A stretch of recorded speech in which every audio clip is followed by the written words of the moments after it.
Alright guys, today we're taking the next step and we're going to look at, since we looked at scientific notation yesterday, we're going to look at mathematical operations with them, okay? We're going to talk about addition and subtraction with scientific notation. How do you do that? Because again, if we're making, and we're looking at big numbers or small numbers, we're going to have to add and subtract them in science. That's just all there is to it, okay? So we want to look at how do you actually do that, okay? Now, it's not that difficult if you take your time. The problem is a lot of times people will not take their time when they're doing this and they will get confused really quickly, and then that's where we go to a bad place, okay? So, remember, in scientific notation, we express the number in m times 10 to the nth power, where m is between 1 but less than 10. And n is just a number, some number, -5 to positive 55, whatever. It's just a number, okay? A positive or a negative number. Okay? Now, let's say we have 4 times 10 to the 6th plus 3 times 10 to the 6th. How do we solve that? Well, it's actually pretty straightforward, okay? If the exponents are exactly the same, we simply add and subtract the numbers in front and bring down the exponent. So 4 plus 3 is 7, and then 10 to the 6th. And 10 to the 6th, same exponent, we just bring them down. Okay? So that would be 7 times 10 to the 6th. Now how does that work? Well, I'm going to show you this real quick, okay?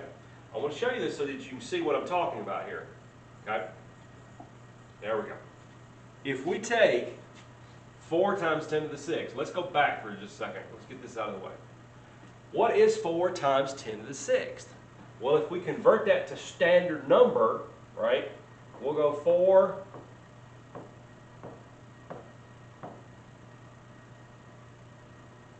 there we go. That would be 4 million. 4 times 10 to the 6th power. Because it's got 6 zeros after it. Okay? 3 times 10 to the 6th is this. 3 million.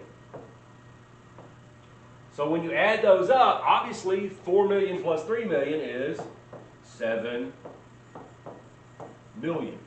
See, that's why this doesn't change. I mean, these two would say the same because 4 million plus 3 million is just 7 million, right? 4 plus 3, or 4 times 10 to the 6 plus 3 times 10 to the 6, these two things are the exact same, so we don't have to worry about changing them unless something really weird happens a little bit later, but we'll get to that maybe. Okay, now, all right, however, let's look at subtraction.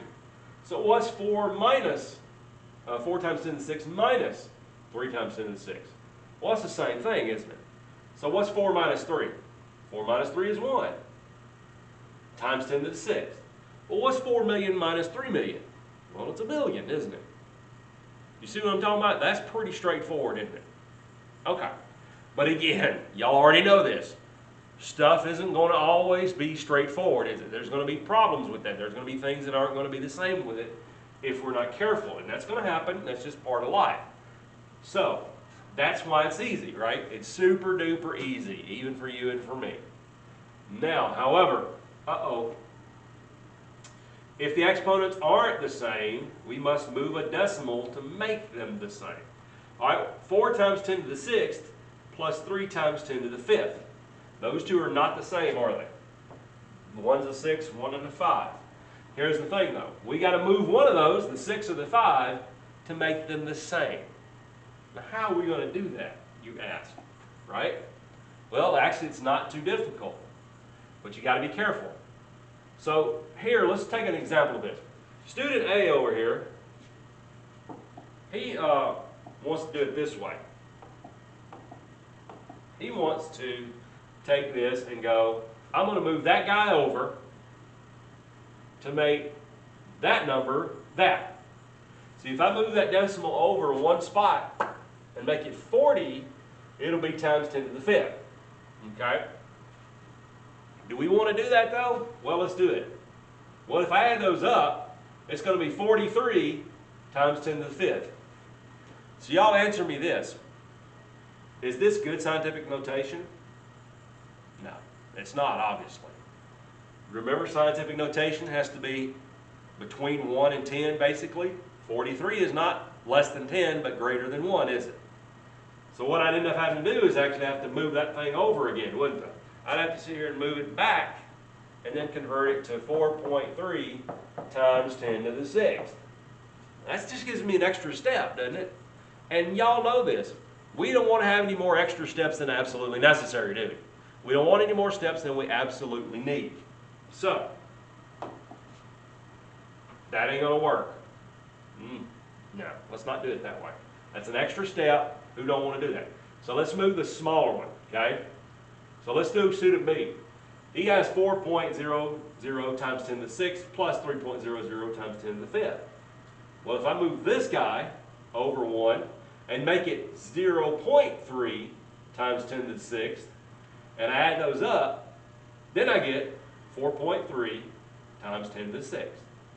And I am done, aren't I? This is scientific notation that's good, isn't it? See there, I saved an extra step that I didn't have to do. And again, we're all about not having to do any extra steps, right? That's one thing we all want to make sure that we don't do is any extra steps. That's just it, right? Okay. Now, let's work out a problem real quick, okay?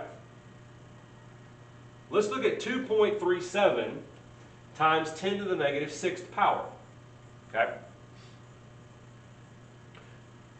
Plus 3.48 times 10 to the negative 4. Okay? So you can look here already. These two are not the same, are they? A negative 6 and a negative 4 are not the same, are they? So, whoops. Which one are we going to move? Which one are we going to change? Negative 4 or negative 6? Remember, we're always going to move the one that's a smaller exponent. Well, remember, in negative numbers, negative 6 is smaller than negative 4. So we're going to move that one. We're going to move the negative 6 one. Now, how many times do we have to move it? We have to move it twice. I'm going to show you. See, I blacked that out so you can't see it. I'm going to move it 1, 2 spots. Okay? And I'm going to change it to this. So 0.00237 times 10 to the negative 4. Okay? 0.0237 times 10 to the negative 4th power. Plus 3.48. Now you can do your math. Now you can add them up. And when you add them up, you're going to get 3.5037 times 10 to the negative 4.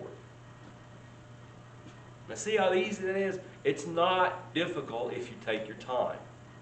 If you think it through, it's not difficult at all, is it? Same way with subtraction. You just got to do the same thing except for you're subtracting the numbers. Okay?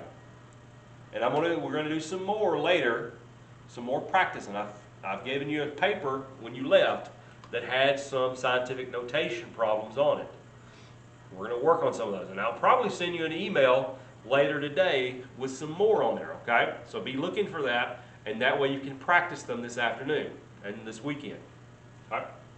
So again, that is how we do addition and subtraction. Now the next video we're going to do is going to be on multiplication and division. How do you do that one, okay? Because I want to separate those two so you can look at them differently, okay? All right.